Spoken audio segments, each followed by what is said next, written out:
வணக்கம் தலைவா, அனைவருக்கும் இனிய வணக்கம். பள்ளி கல்வித்துறையில் வந்திருக்க சில முக்கியமான தகவல்களை பற்றி இந்த ஒரு வீடியோவில் முழுமையாக பார்க்கலாம். இடைநிலை ஆசிரியர்கள், பட்டதாரி ஆசிரியர்களுடைய அரசு காலி பணியிடங்களை உடனடியாக நிரப்பியே ஆகணும் அப்படின்ற கோரிக்கைகள் ஒரு பக்கம் போயிட்டுருக்கு. பள்ளி கல்வித்துறைக்கு புத்துயிர் தேவை.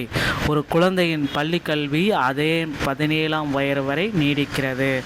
பள்ளி கல்வித்துறைக்கு பார்த்திங்கன்னா புத்துயிர் தேவை. இப்போ அமைந்திருக்கிற புதிய ஆட்சியில் கண்டிப்பாக புத்துயிர் இல்லைன்னா பள்ளி கல்வித்துறையே பார்த்திங்கன்னா ஒரு யாருமே நம்ப முடியாத அளவுக்கு போயிடும் அப்படின்னு சொல்கிறாங்க. டிஆர்பியோடைய 2026 தேர்வுகள் தேதிகள் அறிவிக்க போகிறாங்க. அமைச்சர் ராஜ்மோகன் அவர்கள் பள்ளி கல்வித்துறையில் சிறந்த மாற்றங்களை கொண்டு வருவோம் அப்படின்றது தெளிவாக சொல்லிட்டாரு.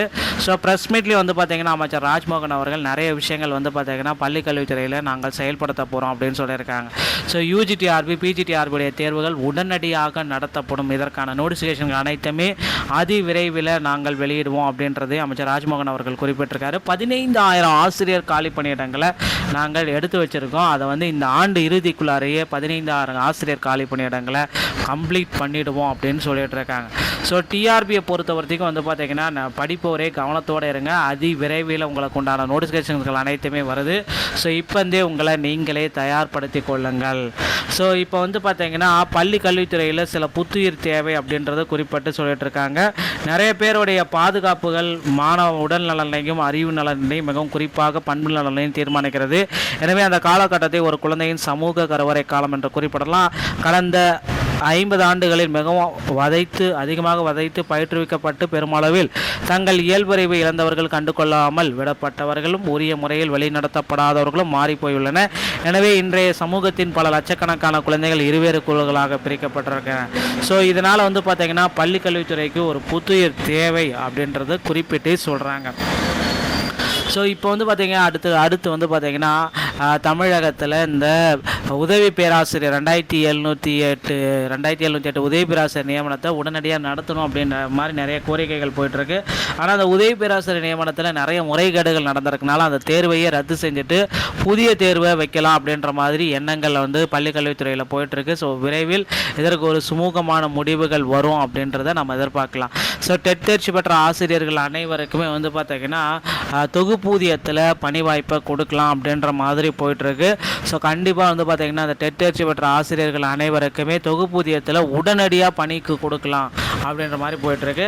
டெட்டோடைய இறுதி தீர்ப்புகளை பார்த்திங்கன்னா வரும் திங்கட்கிழமை முதல் வெளியாகும் அப்படின்ற மாதிரி எதிர்பார்ப்புகள் போயிட்டுருக்கு. டெட் ப்ரொமோஷன் கேஸு, டெட்டோடைய இறுதி கட்டத்தில் இருக்கிற தீர்ப்புகள் அனைத்துமே வெளியாகிறதுக்கு நிறைய வாய்ப்பு இருக்குது. டெட்டில் பாஸ் பண்ணவங்களுக்கு உண்டான 60 மார்க் எடுத்தால் பாஸ் அனைத்து கம்யூனிட்டிக்குமே இதோடைய தீர்ப்பு பார்த்திங்கன்னா இந்த மே மாதம் இறுதிக்குள்ளார வெளியாகும் அப்படின்ற மாதிரி எதிர்பார்க்குது.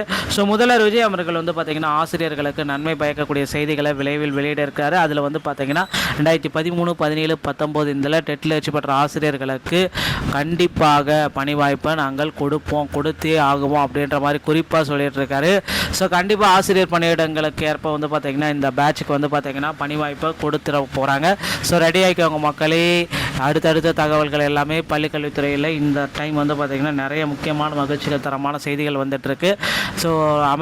அமைச்சரும் சரி, முதல்வரும் சரி பார்த்திங்கன்னா கூடி பேசி கண்டிப்பாக இந்த நியமன தேர்வை ரத்து செய்யறதுக்கு உண்டான வழிமுறைகளை பின்பற்றுவாங்க அப்படின்ற மாதிரி எதிர்பார்ப்புகள் இருக்குது.